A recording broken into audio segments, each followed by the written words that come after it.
Hey, I'm Brendan with Knowles 24/7, here to recap the latest from FSU's Legacy Weekend. The Seminoles had dozens of blue chip recruits on campus over the weekend, in conjunction with some pretty cool ceremonies going on with some FSU legends. Jameis Winston, maybe you've heard of him, was on campus to throw out FSU's first pitch in its weekend opener against Pitt.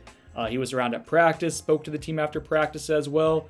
More on that in a little bit. And then Jermaine Johnson was also on campus as well, had a ceremony on Saturday where he had a brick basically retired or placed outside of FSU's Moore Center, which is something they do for players who get All-American honors, and someone who is well deserving of the attention and notoriety there, has played a huge role in just 1 year of getting the FSU program turned around under Mike Norvell. It was a cool weekend for FSU with some former players on campus. But will a Legacy Weekend produce legendary results on the recruiting trail for FSU?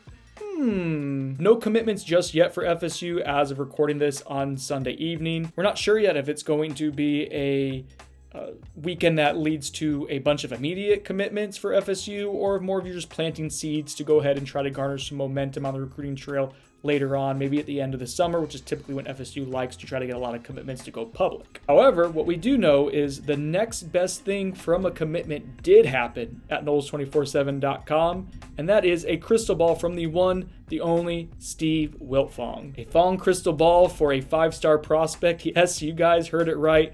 Fong dropped his ball this evening for FSU target, a lot of people's targets. That's 5-star cornerback Charles Lester from Sarasota. That's right, I did not stutter, even though I kind of did stutter. 5-star cornerback Charles Lester. FSU has been pursuing Lester for a couple years now, has done a great job with him with multiple recruiters, including Tony Tokars, the area recruiter, who's a quarterback coach. But all hands on deck for this type of recruit.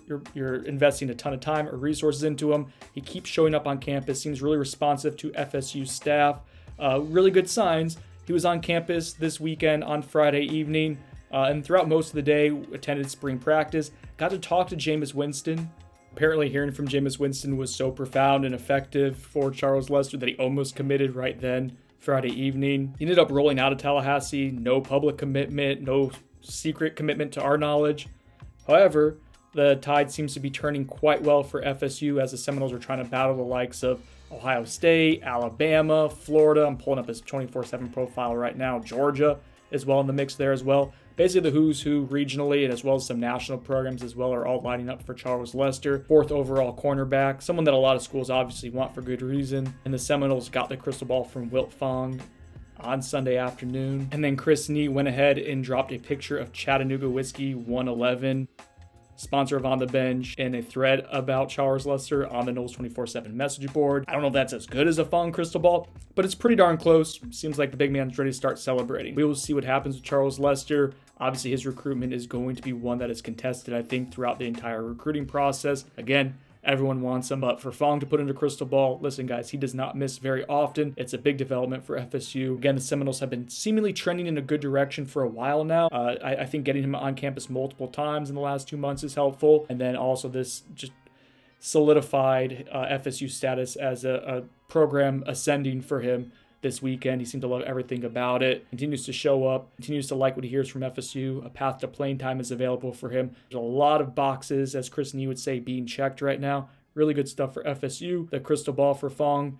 We'll see what that leads to if Charles Lester ends up making Fong look like the genius that he normally is, but a really pleasant development for the Seminoles exiting Legacy Weekend.